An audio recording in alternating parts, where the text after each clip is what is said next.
Long before the Beatles reshaped the musical landscape, the singles were the undisputed kings of rock and roll.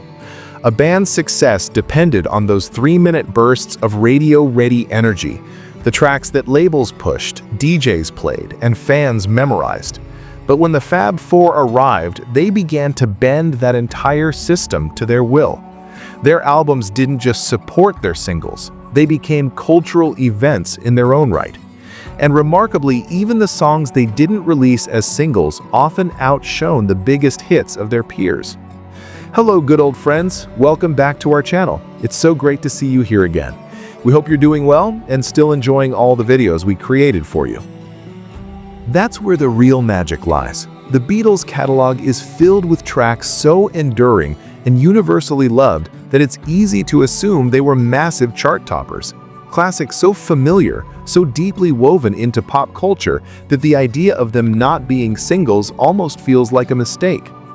Yet these 4 iconic songs, fan favorites, radio staples, and certified classics were never given the push of an official single release. No chart campaign, no A-side treatment, no frantic radio promotion. They simply lived on the albums, carried by the band's brilliance and the listeners who refused to let them fade. Here are 4 Beatles tracks so monumental, you'll be shocked to learn they were never singles. Number 1. In My Life.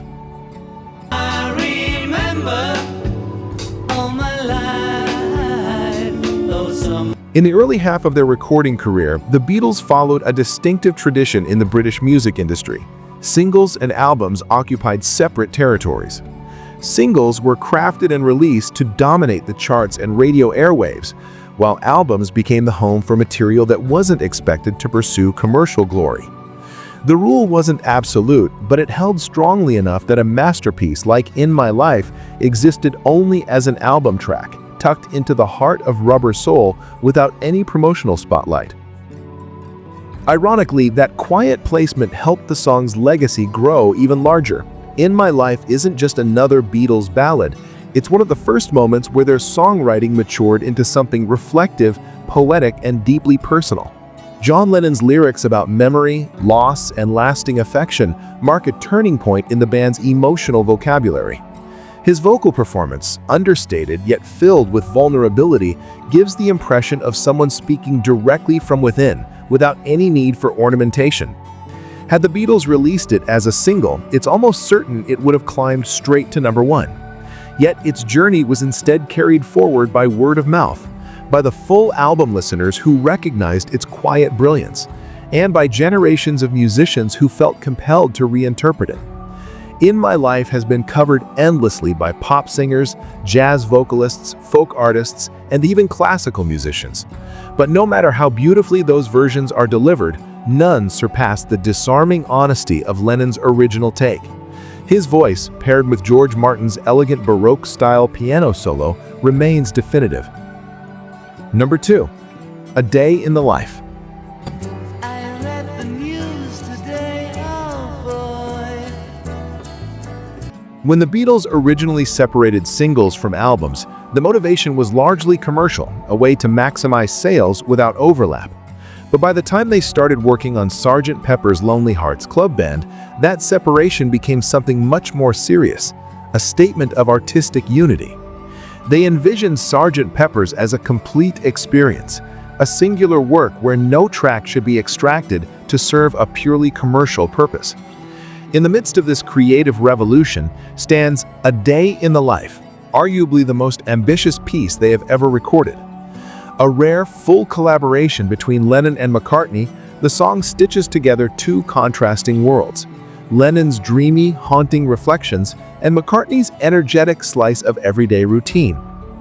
The sweeping orchestral crescendos, the unsettling transitions, and the monumental final piano chord shows a band that no longer played by pop's established rules.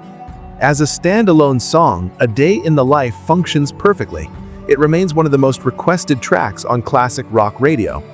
But its true impact is felt when it appears exactly where the band intended, as the final track of the album.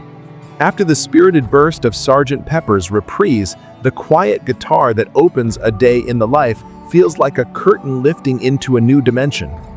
And when the last piano chord rings out for what seems like an eternity, it doesn't feel like the ending of a song, it feels like the closing of an entire world.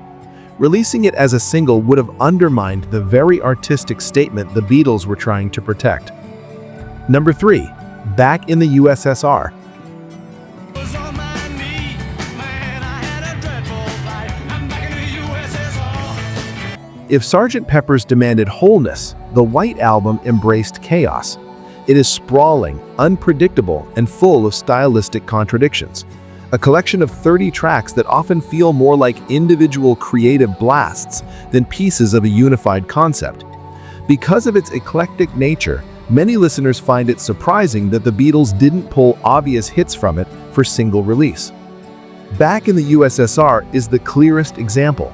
Bursting open the album with jet noise, pounding drums, and Paul McCartney's excited vocal, the track mixes rock and roll revivalism with playful satire.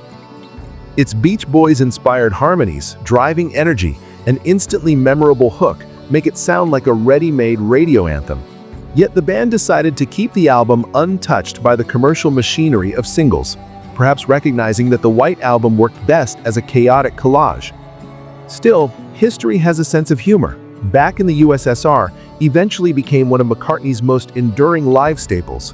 Decade after decade, he has used it to kickstart concerts, knowing full well that the first riff alone has the power to send thousands of fans to their feet. A song once deemed not necessary for release ended up becoming one of his defining performance pieces. Number 4. Here Comes the Sun. Here comes the sun. Doo-doo-doo. Here comes the sun. By the time the Beatles reached the Abbey Road sessions, their approach to singles had softened. Under pressure from Capitol Records, they allowed To Come Together and Something to be released as a double A-side. That one was a significant milestone, the first time George Harrison ever fronted a Beatles single. But the decision sparked an enduring question. Why didn't they also choose Here Comes the Sun? Written during a moment of escape, Harrison skipping a stressful Apple Corps meeting to enjoy the peace of Eric Clapton's garden, the song radiates optimism and clarity. Its bright acoustic guitar, gentle melody, and hopeful sentiment made it one of the most instantly uplifting songs in the Beatles' catalog. Even then, it was clear Harrison was entering a new creative peak. Had they released it as a single, it almost certainly would have topped the charts. Today, it stands as one of the most streamed Beatles songs worldwide, surpassing even many of their official singles. But during the tense atmosphere of 1969, when the band struggling to maintain unity, commercial planning was not their primary concern. They focused on finishing the album, not mapping out hits. After the breakup, Harrison's creative rise continued with All Things Must Pass, proving that Abbey Road was only the beginning of his artistic bloom. Still, Here Comes the Sun remains a testament to what he was already becoming, a songwriter fully capable of delivering an era-defining classic, even if the band never released it as a single.